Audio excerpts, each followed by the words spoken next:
If you ask me, there isn't really much information out there about moving abroad, and most of what people show is the shiny bit of moving abroad and living their life, but no one ever talks about the process of integrating, the slow process of living as a migrant and trying to find a life abroad. And that's the reality that I met with. And there was little information. It's kind of like what you see versus what you get. Unless you actually sit down with someone who has been there, who has gone through that process of relocating, it will be difficult for you to really know. Welcome to my channel. I'm Karen Ekwang. I talk about all things life in the UK, all things moving abroad, transitions. Glad to have you here. Please subscribe if you haven't. Give me a thumbs up and let's engage in the comments as this video goes on. Starting afresh is beautiful. Fresh starts are nice. Transitions are beautiful, but they're also messy. You know how you pray for a job and then you get it and then it's Monday and you're like, I have to go back to that job again. I have to do this again. Well, it's kind of like that. So I remember moving here, and even the first day we just got here. So I got here with my daughter. My husband had moved earlier. Walking into a house which I had little contribution in choosing, it just cements the amount of change you've made. I have sold everything back home to move here to start a new life. And at that moment, it was so exciting. It didn't seem daunting at all. I mean, we're together. This is all what we've always wanted, to be together as a family, to live our dream. He's living his dream. We've joined him. I mean, it was a good thing, a beautiful, but the small things keep reminding you of the changes you're making. So you're in a new home, and you have to get used to a new way of moving around, a new transport system.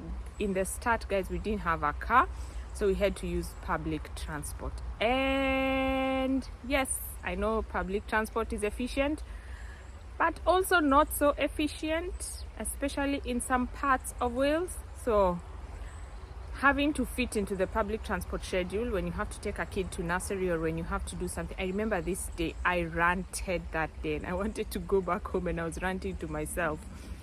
So I had a GP appointment in the morning, I think at 9 a.m. So I go to take the bus. I get to the bus stop and my bus came like 3 minutes earlier. So of course I missed it. I could sit across the road, flagged it, but he didn't stop. He went, which meant I had to wait for the next bus, which would have been fine, but that bus got late. I get on the bus and I get off to my GP appointment, and I am late for my GP appointment out of no fault of my own.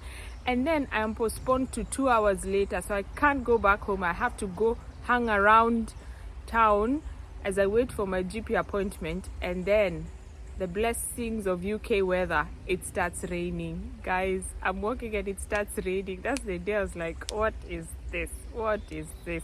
You know how it rains anytime and anytime. So he's trying to get used to a new transport system. Eventually we got a car, and just also learning the whole process of acquiring a car here, where to get it, who to trust, the whole transfer process, what's the best kind of car to get when you're new.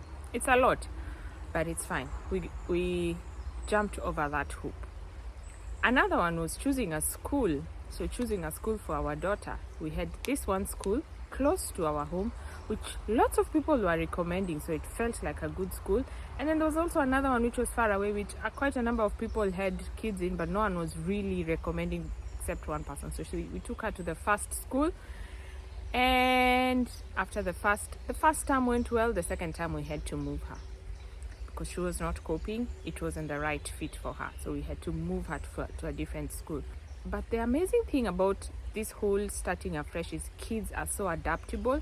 So my daughter had very little trouble like adapting in school. Once she got into it, she made friends and she was fine. Now imagine you've moved into this place, moved to join my husband, and you literally know no one.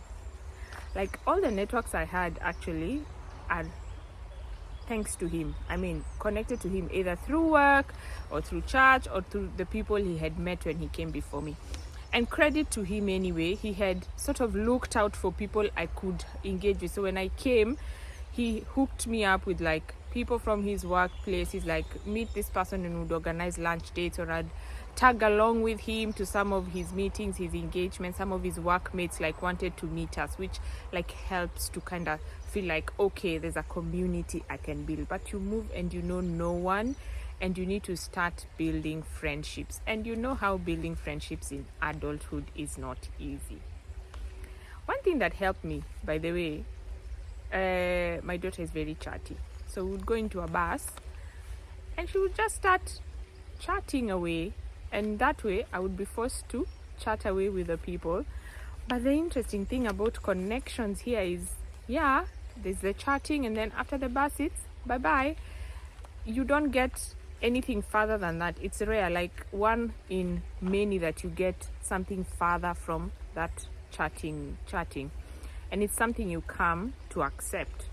And also when we moved here, I remember like the first few days, we would be walking along the road, maybe going to the playground, going somewhere, and people would wave at us and people would smile. And also there's the British smile, you know, the British smile, but nothing beyond that. And I thought people here are really friendly.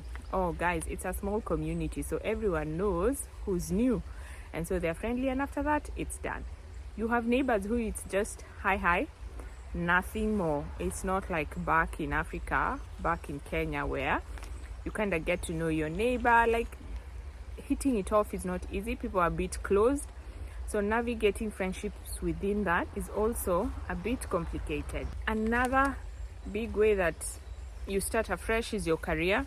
I had to start my career afresh. I had no networks, no nothing. I remember someone was asking me when I was moving, so do you have a job already, or do you have plans? And I said, I'm moving by faith. So a bit of a backstory. I initially were to move to the Netherlands, and I had done my groundwork. I had my networks, like guys, I had my networks. I'd started doing interviews, like it was kind of set. That did not happen, so we ended up moving to the UK. I mean, the whole process of preparing for the Netherlands, I just felt like we're gonna do it even in UK. So I moved here and had to start a career from fresh. I took a bit of a break, and then now started applying for jobs, and that was very daunting. But it gives you an opportunity to sit down, and I think I really needed that in my life at that moment, to sit down and re-examine exactly what do I want for my career going forward.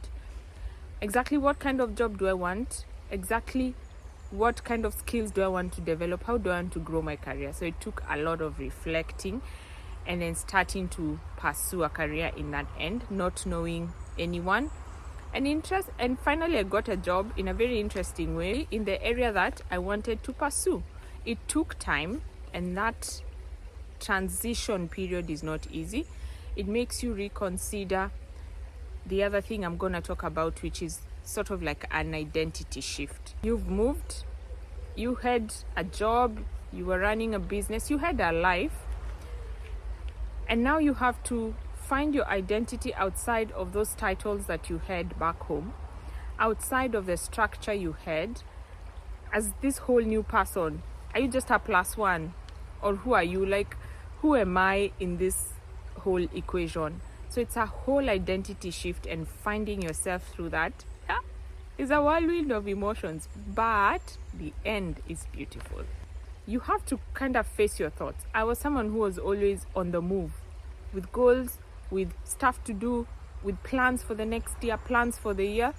But now I found myself in a place where I had to slow down, find out what I love, and decide to pursue that. At a certain moment, it felt like I'm being delayed.